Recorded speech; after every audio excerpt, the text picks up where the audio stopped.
I was just over on, I think, the UK Express, one of those UK papers came up in my feed, and so I clicked on an article. I don't have it featured here. And I read the comment section and I was like, wow, they're already plotting to give Megan's Christmas special on Netflix a thumbs down. Like the commenters, like all of the comments, but one of them explicitly said, I'm going to watch the first few seconds and give it a thumbs down and then log off or something like that. And I was like, oh my God, never ever cross a Brit. You know what I mean? Because they hate with a vengeance and they don't stop. It becomes like a demonic force in your life. I mean, they, how long has this vendetta against Megan been going on? For more than 5 years that she's left. And I suspect that they will continue till she dies. Seriously, they will not stop. So these are the type of demons that, like, you don't get involved in the first place, because they don't have a stopping point and they will do anything and everything to destroy you until you are destroyed. Until you are destroyed. And the thing with Megan is she appears to be indestructible, which makes them crazier.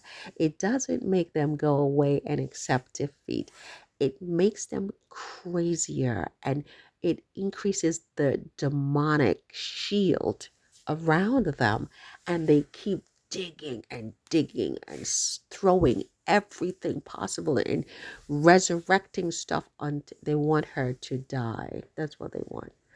And this war, it's a two-way war. So you have Kate Middleton on the other hand. She announced that her Christmas service will be on December 5th, days after Megan announced that her Christmas special on Netflix will be on December 3rd. So their shows will be 2 days apart.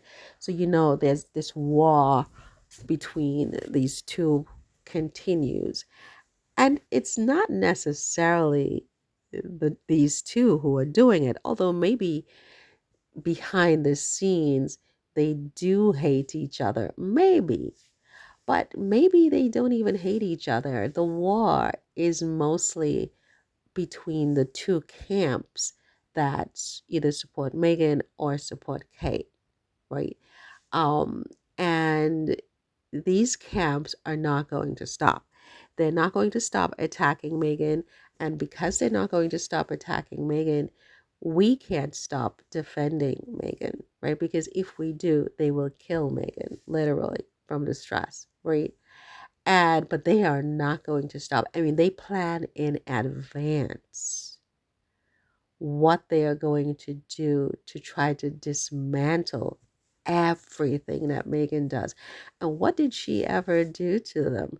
She married Prince Harry, and when things didn't work out with her in laws, she left and went back home to California.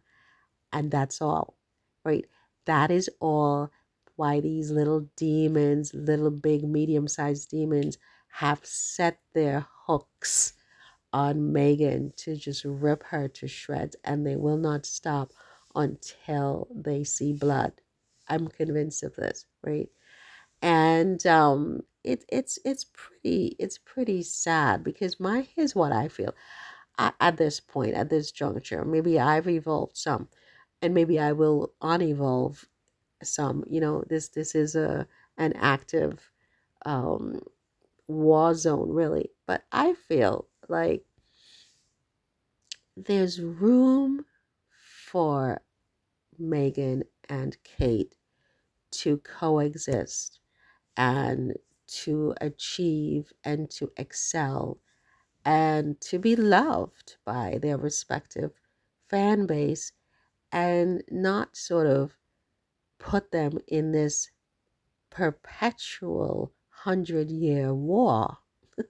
This is a 100-year war that between these two women. Why did it have to be this way in the first place?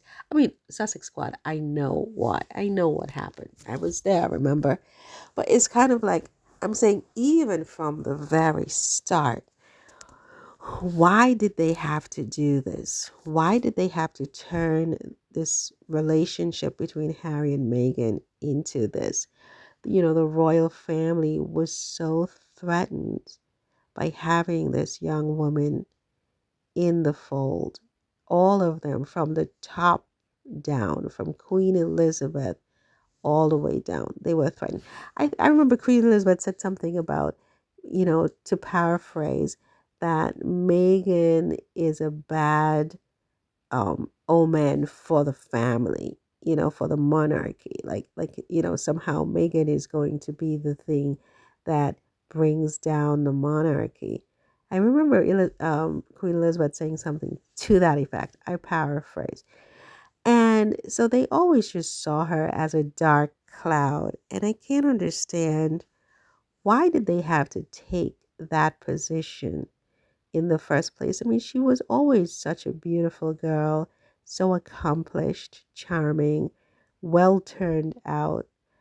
Why did they have to see her as this dark cloud, and set out to destroy that relationship, and now to destroy Meghan herself and everything she does, all of her work, all of her initiatives, all her projects, all her, just everything, her outfits. Can you imagine someone said that her outfit that she wore to Kris Jenner's birthday party was her worst ever? I mean, it was like, wow, you looked at that outfit and you thought that was the worst ever, and you had no comments about other people's outfits at the same event that were garish, that were inappropriate, that were horrific. You are attacking Meghan's black, statuesque, elegant outfit at the party. When they hate you, they hate you. When they hate you, they hate you. And it is clear to all that they hate Meghan. And why? Because she married Harry, and then when she didn't like what was happening, she left. You're not allowed to leave, Meghan.